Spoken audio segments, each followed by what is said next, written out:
Warming को 2.5 से लेकर 2.9 डिग्री सेल्सियस तक रोकने के लिए मौजूदा से अधिक प्रयास जरूरी। एक कड़ी चेतावनी देते हुए संयुक्त राष्ट्र पर्यावरण कार्यक्रम यूएनईपी की नवीनतम एमिशन गैप रिपोर्ट दुनिया के तमाम देशों के लिए वर्तमान पेरिस समझौते के वादों से परे अपनी जलवायु प्रतिबद्धताओं को बढ़ाने की अनिवार्यता को साफ करती है। ऐसा करने में विफल रहने पर सदी के अंत तक वैश्विक तापमान पूर्व औद्योगिक स्तर से 2.5 से लेकर 2.9 डिग्री सेल्सियस तक बढ़ सकता है।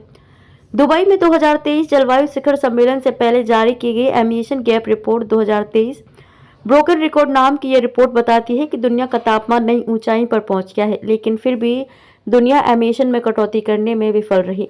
यह रिपोर्ट वर्तमान प्रतिबद्धताओं को पार कर उनसे बेहतर कार्यवाही करने की तात्कालिकता पर जोर देती है, क्योंकि अगर सिर्फ पेरिस समझौते के तहत मौजूदा प्रतिज्ञाओं को बरकरार रखा जाता है तो दुनिया को खतरनाक तापमान वृद्धि के पथ पर चली जाएगी।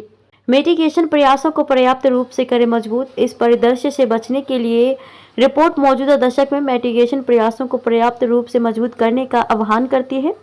इन प्रयासों की प्रभावशीलता एमिशन गैप को कम करने, राष्ट्रीय स्तर पर निर्धारित योगदान, एनडीसी के अगले दौर में 2035 के लिए अधिक महत्वाकांक्षी लक्ष्यों को सक्षम करने में निहित है।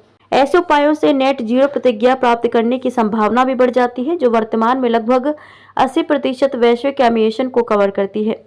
यूएनईपी के कार्यकारी निदेशक इंगर एंडरसन ने जलवायु परिवर्तन के सार्वभौमिक प्रभाव पर प्रकाश डालते हुए कहा कि ग्रह पर कोई भी व्यक्ति या अर्थव्यवस्था जलवायु परिवर्तन से अछूता नहीं बचा है।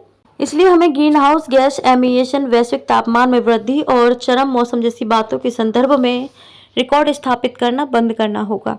सितंबर में अब तक का सबसे गर्म महीना, ये रिपोर्ट कुछ चिंताजनक आंकड़े प्रस्तुत करती है, जिसमें इस वर्ष अक्टूबर तक पूर्व औद्योगिक स्तर से 1.5 डिग्री सेल्सियस से अधिक तापमान वाले 86 दिनों का रिकॉर्ड भी शामिल है।